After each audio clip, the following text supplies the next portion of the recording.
Hello, everybody. This is Servant Leader Tevo DRC. We're out and about with the regular people, the many diverse people whom God equally respects and loves, and so do I.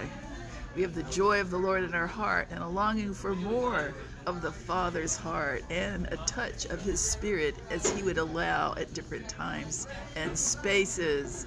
But I'm going to talk about, because I'm teaching quality ministry from a perspective that may be different from a lot. And when I use certain terms, such as loaded terms, that one movement may think just go almost berserk about, such as submission. And then the others are like, oh, okay, everybody's equal, it's chain of command. I got to tone it down because you're right, it is chain of command. It's Ephesians 5:21 and Ephesians 4, community gatherings.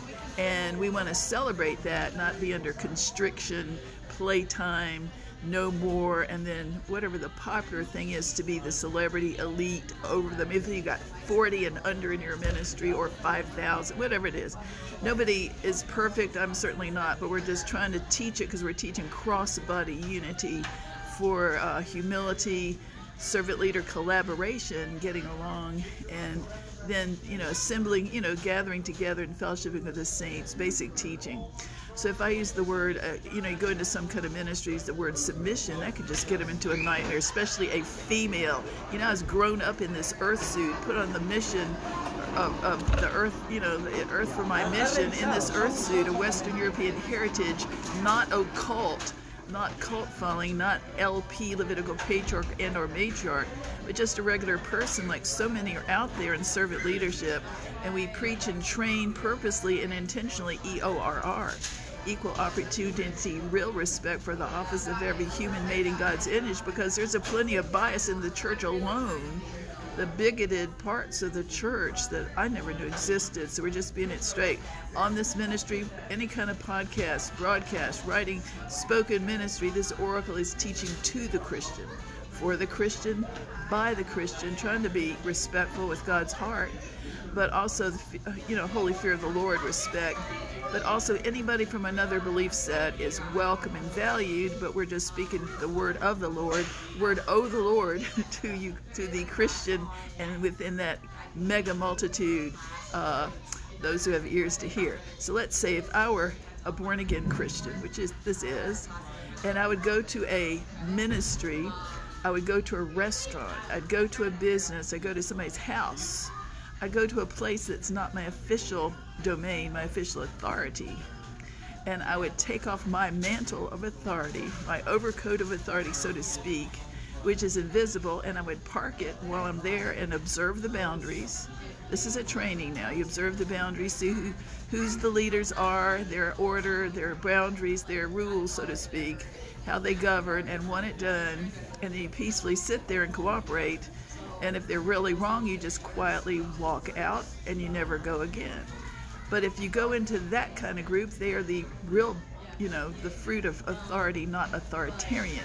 See, that is the difference. There's authority, Christian known authority, and then there's authoritarian control, and that is the group that triggers by a maverick, that is triggered by somebody sitting there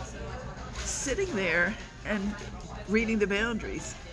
And it can trigger gossip, it can do all these things, highfalutin stuff. So that's why I had to research, what is it? Is it me? Is it that spirit? It's not Ephesians 5:21, mutual submission to the fear of the Lord. It's more authoritarian. Overseer control, just train that way, I believe. It's also not Ephesians 3:19. If 3:19 means, it says we are to know, Paul commands again, to know the love of Christ which passes knowledge, all right, and be filled with the fullness of God. So if we want to be filled with the fullness of God, bottom line, read Paul's letter about community, and it says to know the love of Christ that passes your knowledge, your skill, your talent, your income, all these things, giftings, and be filled with the fullness of God. And I think that's the bottom line for me. Be filled with be filled with the fullness of God than be perfect, looking great, have skill, because that's what we met in attempting to fellowship with certain kinds of saints that have that on them. So to know the love of Christ is another part of that verse, Ephesians 3:19. And it says to know the love of Christ. Well, you need to know sweet baby Jesus love. Turn the other cheek, walk the extra mile. Forgive them, Father, for they know not what they do. That's part of it. But then you need to know God himself, fellowship with him first. And he can say, all right, now I want you to just have some social consciousness. Be careful. Don't tolerate.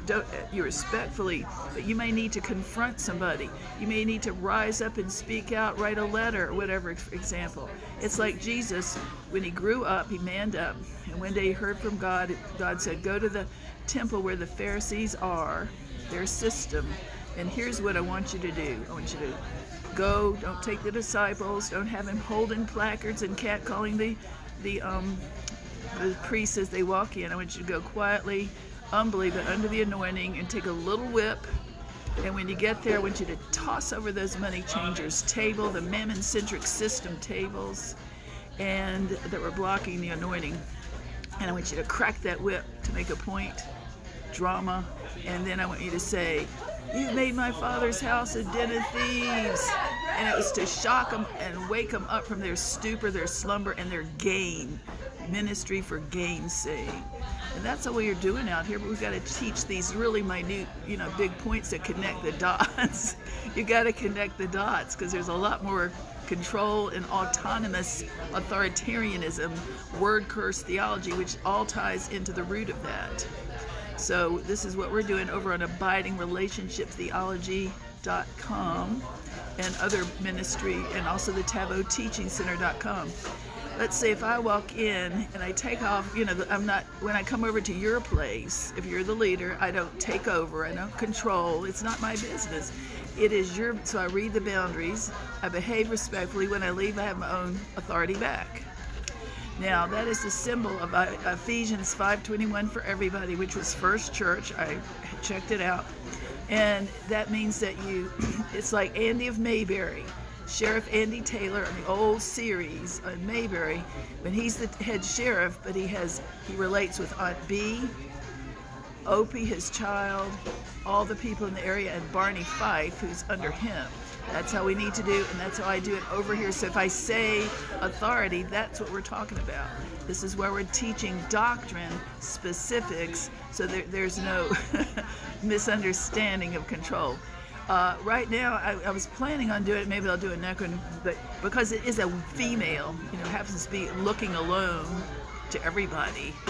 And my backstory is a huge backstory. But anyway, when I go and part my mantle of authority, some of the groups that are the worst would say, "She submitted to us. She's here now. She's our property," conveying that she submitted. I am deferring to you.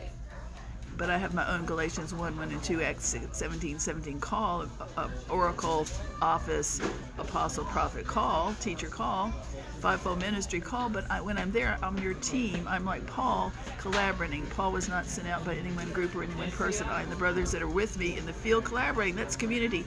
The rest of it is superstar. The rest of it is just basically don't be that way.